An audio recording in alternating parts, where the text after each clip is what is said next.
అమరావతి రాజధాని పరిధిలో outer ring road నిర్మాణం పేరుతో జరుగుతున్నటువంటి భూసేకరణ మీద తీవ్ర వివాదాలు కూడా తలెత్తుతున్నాయి. అవసరానికి మించినటువంటి భూములను బలవంతంగా స్వాధీనం చేసుకుంటున్నారని రైతు ఉద్యమ నాయకుడు అశోక్ ధవాలే చేసినటువంటి ఆరోపణలు ఈ అంశాన్ని మరింత సంచలనంగా మార్చాయి. అశోక్ ధవాలే ఈ పేరు గుర్తుపెట్టుకోండి, ఆయన గురించి మనం చెప్పుకోవాల్సిన అవసరం కూడా ఉంది. ఇంతకీ ఎవరైనా ఏంటి కథ అనేసి కూడా తెలుసుకోవాల్సిన అవసరం కూడా ఉంది. అయినా ఏదైతే కూటమి ప్రభుత్వం ప్రకటించినటువంటి 70 మీటర్ల వెడల్పు ప్రణాళికకు విరుద్ధంగా వాస్తవంలో 250 మీటర్ల వరకు భూమిని గుర్తించడం వెనుక ఉద్దేశం ఏమిటన్న ప్రశ్నలు రైతుల్లో ఇప్పుడు ఆందోళన కలిగిస్తున్నాయి.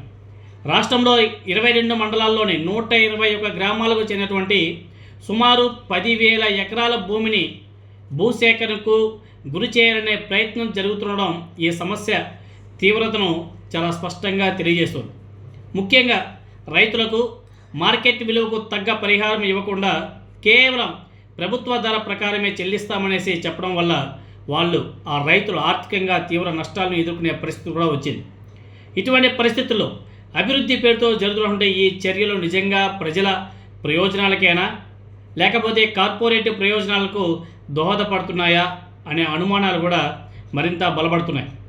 అశోక్ ధవాలే వంటి అనుభవజ్ఞుడైన నాయకుడు ఈ అంశం మీద స్పందించడం వల్ల సమస్య స్థానిక స్థాయిని దాటి జాతీయ స్థాయికి చేరే అవకాశం కూడా ఉంది.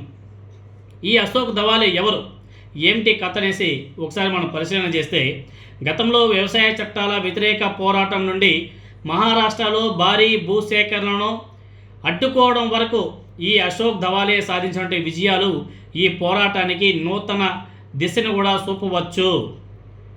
ఆయన జోక్యంతో రైతులు మరింత సంఘటితంగా మారే అవకాశం కూడా ఉంటుంది. కూటమి ప్రభుత్వం కూడా తమ విధానాలను పునఃపరిశీలన చేయవలసిన పరిస్థితి కూడా ఏర్పడవచ్చు అనేసి స్థానికంగా ఉన్నటువంటి అమరావతి రైతుల్లో ఒక ఇంత ఆనందం కలిగిస్తుంది. మొత్తంగా అమరావతి రింగ్ రోడ్ భూసేకరణ సమస్య అభివృద్ధి వర్సెస్ రైతు హక్కుల మధ్య జరుగుతున్నటువంటి కీలక పోరాటంగా మారబోతుంది.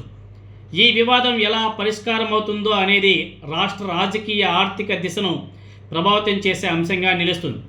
ఎందుకంటే జాతీయ స్థాయిలో ఈ అశోక్ ధవాలే అమరావతి రింగ్ రోడ్ సమస్యను కానీ తీసుకువెళితే కూటమి ప్రభుత్వానికి ఆ రోజు నుంచే నౌకలు కూడా లెక్కబెట్టేసుకోవాల్సిన పరిస్థితి కూడా రావచ్చేమో. ఎందుకంటే కూటమి ప్రభుత్వం అమరావతిని వాళ్ళ స్వప్రయోజనాల కోసం తప్ప రైతుల క్షేమం కోసం, రైతుల అభివృద్ధి కోసం అక్కడ ఎటువంటి నిర్మాణాలు కానీ ఆ దిశగా అడుగులు ముందుకు వేయడం కానీ చేయడం లేదు.